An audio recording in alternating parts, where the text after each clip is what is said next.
अहो ऐका ना, ओम साईराम. अहो मी आहे ना ते मुवाचे क्लास चालू केलेत ना. मॅडम, एकाला पप्पी देते बास नाही का? आता क्लास चालू करून सगळ्यांना मुआ मुआ करत पप्पे द्यायचेत का? अहो मुवा म्हणजे मेकअप आर्टिस्ट, शॉर्ट फॉर्म आहे त्याचा. हा, मग हे सगळं त्यांनाच शिकवा, माझ्यावर नका ट्राय करू.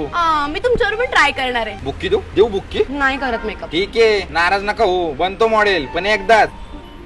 तुम्हाला माहिती आहे माझ्याकडे 30 स्टुडंट सुद्धा आहेत आणि येत्या मंथ एंडला त्यांचं सर्टिफिकेशन डे सुद्धा आहे. म्हणजे माझ्या नावाची त्यांना मेकअपची डिग्री मिळणार. काय बोलता? अहो आधी तुम्ही तर डिग्री घ्या याची, युट्यूब वरून शिकला, ते पण 2x च्या स्पीड वरती. अहो राहू द्या हो, मी प्रत्येक स्टुडंट कडनं 1 लाख रुपये फी चार्ज करते आणि त्याच्यामध्ये वॅनिटी पण फ्री देते. व्हॅनिटी म्हणजे ते सेलिब्रिटी लोकांची गाडी का? नाही हो, ते एक मेकअप किट असतं आणि एका स्टुडंटचे 1 लाख म्हणजे 30 स्टुडंटचे 30 लाख. आणि मग त्याच्यातून सेकंड हँड मर्सिडीज गाडी घेणार असाल, त्याचं ग्रँड ओपनिंग ठेवणार आणि मग तुम्हाला एक रील पण सुचली असेल ना, जी होती मनात तीच आणली दारात, असा डायलॉग टाकणार आणि मर्सिडीज दाखवणार. तुम्हाला कसं कळालं? अहो सगळे आर्टिस्ट हेच करतात. तुम्हाला छपरी बनायचंय का? ठीक आहे, नाही करणार. फसवेगिरी करायलाच पाहिजे का? अहो पहिल्यांदा तुम्ही तर नीट शिकून घ्या आणि 1 लाख फी कसली तुमच्याकडे आहे म्हणून त्यांच्याकडे पण असलं पाहिजे का? रियालिटी सांगत जावं ना सगळ्यांना. मॉडेल अफोर्ड करू शकता, फोटोग्राफरचे पैसे, लोकेशनचं रेंट, मेकअप किट, सर्टिफिकेशनचे पैसे, हे सगळं तुम्हाला परवडतं. पण एका मिडल क्लास मुलीला परवडतं का? तुमच्या इन्फ्लुएन्स मध्ये येऊन त्या मुली घरच्यांकडून कर्ज काढतात आणि त्यांना स्टुडंट्स मिळाले नाही की मग रडत बसतात की कर्ज कसं फेडणार म्हणून. सॉरी. सॉरी काय सॉरी?